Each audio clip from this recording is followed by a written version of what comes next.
Ada seorang kakek-kakek dari warga Tionghoa.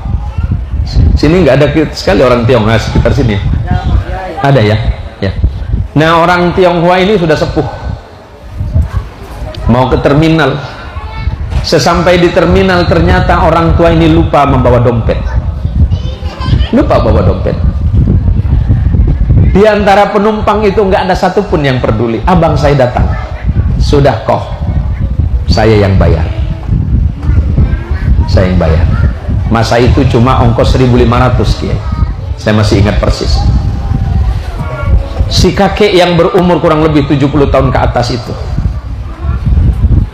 kemudian merangkul abang saya. Dia bilang, terima kasih le, owe orang baik oh. Aku suka anak muda muslim baik-baik macam ini punya oh.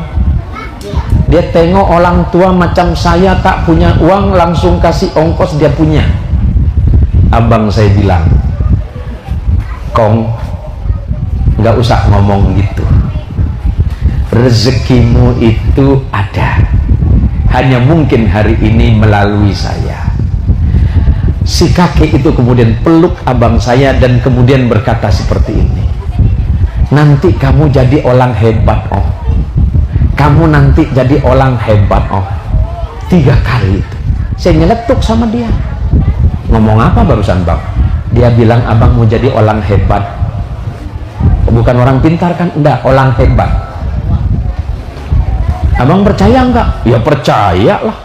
Loh, kok bisa percaya? Dia kan enggak percaya. Bukan urusan.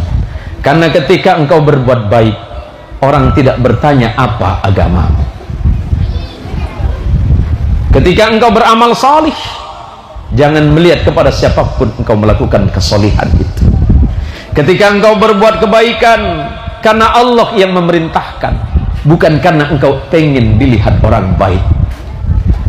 Seiring berjalannya waktu, ada kejadian yang luar biasa.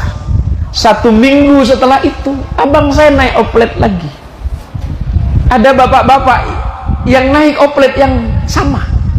Ketika bapak itu turun dan seluruh penumpang turun, ternyata abang saya menemukan 1 map besar. Dan isinya semuanya surat-surat berharga. Pada hari itu abang saya bilang, Zen, ikut abang, ambil motormu, kemana? Kita antarkan ini. Saya lihat itu cek pak. Saya bilang, duit semua nih bang, bisa dicairkan. Mulutmu itu, ini besar bang. Besar menurutmu, tapi kecil di sisi Allah. Tumben abang soleh, saya bilang gitu. Biasanya abang yang ngejar saya tak betul. Kau nih gitu. Kita cari pak, cari alamat orang yang punya cek ini. Ternyata ketemunya di Jalan Merdeka. Ketika kami ketuk pintu rumahnya, abang saya ragu-ragu, apakah orang ini akan memberikan hadiah? Kata saya, bang, ini hadiah besar nih bang, kamu jangan terlalu berharap kepada makhluk. Sebab engkau ketika memberikan harapanmu kepada makhluk, sesungguhnya engkau sedang menyiapkan kekecewaan dalam hidupmu. Berharaplah hanya kepada Allah, makhluk itu hanya bagian kecilnya. Cantik jawaban abang saya. Tumben jadi orang saleh dalam hati. Nyampe di tempat itu, kami tidak disambut dengan baik-baik saja. Malah sebaliknya, kami dicurigai maling. Kamu yang ngambil ini. Astagfirullah pak.